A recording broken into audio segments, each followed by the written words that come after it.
वाराणसी में मां श्रृंगार गौरी और ज्ञानवापी मस्जिद मामले में एक नया मोड़ आ गया है। दरअसल ज्ञानवापी मामले में हिंदू पक्ष की तरफ से वादी राखी सिंह अपना केस वापस लेने का ऐलान कर चुकी है। मां श्रृंगार गौरी की तरफ से मुख्य पक्षकार रंजना अग्निहोत्री एडवोकेट ने बताया, राखी सिंह के मुकदमा वापस लेने पर हमारे मुकदमे पर कोई फर्क नहीं पड़ने वाला। उन्होंने ये भी कहा कि मुस्लिम पक्ष वीडियोग्राफी नहीं चाहता था, इसलिए उन्होंने हंगामा किया है।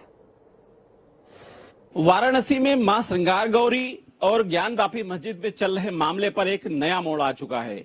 राखी जो उसमें एक फरियादी हैं, उन्होंने अपना मुकदमा वापस लेने का ऐलान कर दिया है। और ज्यादा जानकारी साथ हमारे साथ एडवोकेट रंजना अग्निहोत्री, जो कि मां श्रृंगार गौरी का पक्ष मुख्य रूप से रख रही हैं।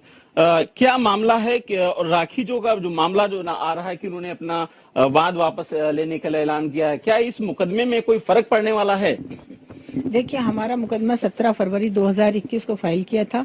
उस मुकदमे को फाइल करने के पहले हमने जो है विधिक तरीके से सारी जो नोटिस दी जाती हैं वक्फ बोर्ड को और गवर्नमेंट, सेंट्रल गवर्नमेंट को, स्टेट गवर्नमेंट को नोटिस देने के बाद वो मुकदमा हमारा दाखिल हुआ था काशी की अदालत में। मुकदमा एडमिट हो गया और इंतजामिया कमेटी को उसमें अपना जवाब फाइल करने के लिए समय दिया गया। हमारे मुकदमे फाइल करने के लगभग 8.5 महीने के बाद आप बता रहे हैं राखी सिंह और वह 5 अन्य के द्वारा एज ए भक्त की कैपेसिटी में, एज ए डिवोटी एक मुकदमा फाइल किया गया कि हमको भी पूजा अर्चना का अधिकार दिया जाए।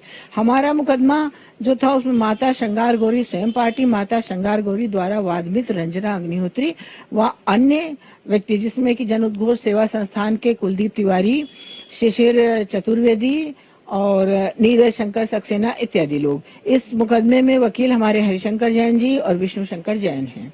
मुकदमा एडमिट हो चुका है। अभी आप बता रहे हैं कि राखी सिंह द्वारा मुकदमा वापस लिया जा रहा है। राखी सिंह का मुकदमा खाली डिवोटी की कैपेसिटी से था, इंडिविजुअल कैपेसिटी से था। उनके मुकदमा वापस लेने से अन्य लंबित मुकदमों पर कोई भी असर नहीं पड़ने वाला है। लोगों के अंदर आशंकाएं बढ़ गई इस समाचार के बाद। कानूनी प्रक्रिया क्या होता है? जैसे कुछ एक मामले के कोई एफआईआर 2-3 लिख जाती तो एक में पंच कर दिया जाता है। कोर्ट का क्या प्रोसेस है और क्या लोग जानना चाहते हैं इस मामले के बाद? अगर कल जिस तरीके से वीडियोग्राफी चल रही है उस पर कोई प्रभाव पड़ने वाला है इस पे? देखिए, मेन मुकदमा तो माता श्रृंगार गौरी का है। उसमें तो किसी की हिम्मत है नहीं, किसी में कोई दुस्साहस नहीं कर सकता कि उस मुकदमे को कोई वापस ले ले, क्योंकि उसमें मैं स्वयं वाद मित्र हूँ। राखी सिंह का जो मुकदमा है उन्होंने भक्त की कैपेसिटी से फाइल किया है। किन कारणों से वो मुकदमा वापस ले रही है, ये कारण अभी स्पष्ट नहीं है।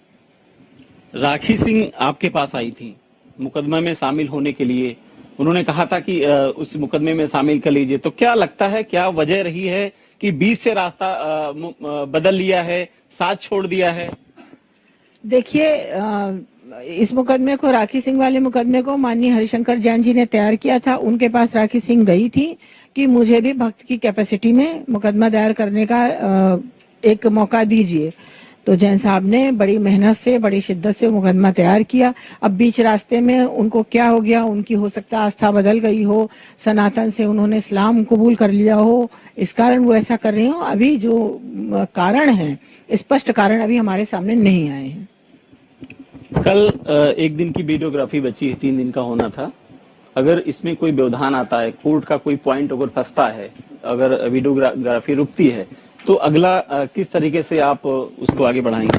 देखिए, वीडियोग्राफी में तो व्यवधान 2 दिन से ही आ रहा है, क्योंकि मुस्लिम पक्ष नहीं चाहता था वीडियोग्राफी हो और उसमें व्यवधान कर रहा था। बावजूद उसके वहां पर हरिशंकर जैन जी और विष्णु जैन मौके पर मौजूद रहे और वीडियोग्राफी हुई। क्योंकि सूर्यास्त के बाद वीडियोग्राफी होती नहीं है, उसके बाद ये डेट जो है सोमवार की लगा दी गई। अगर कोई व्यवधान आता है, विधिक व्यवधान आता है, तो हर एक व्यवधान के लिए हमारे पास रास्ते खुले हैं। हम न्यायालय की शरण में जाएंगे। एक आखिरी सवाल है, इस मामले में कितने मुकदमे दायर हुए थे? इस मामले में पहला मुकदमा माता श्रृंगार गौरी का दायर हुआ था, उसके बाद 3 मुकदमे और दायर हुए हैं। शुक्रिया। तो इस पूरे मामले में 4 मुकदमे दायर हुए थे, जिसमें अगर कोई भी फरियादी बीच में 1-2 गुर अपना वाद वापस भी ले लेते हैं तो कानूनी प्रक्रिया है, उस मुकदमे की सुनवाई में कोई फर्क नहीं पड़ने वाला। कैप्टन आशीष के साथ अनूप सिंह, जनता टीवी, लखनऊ।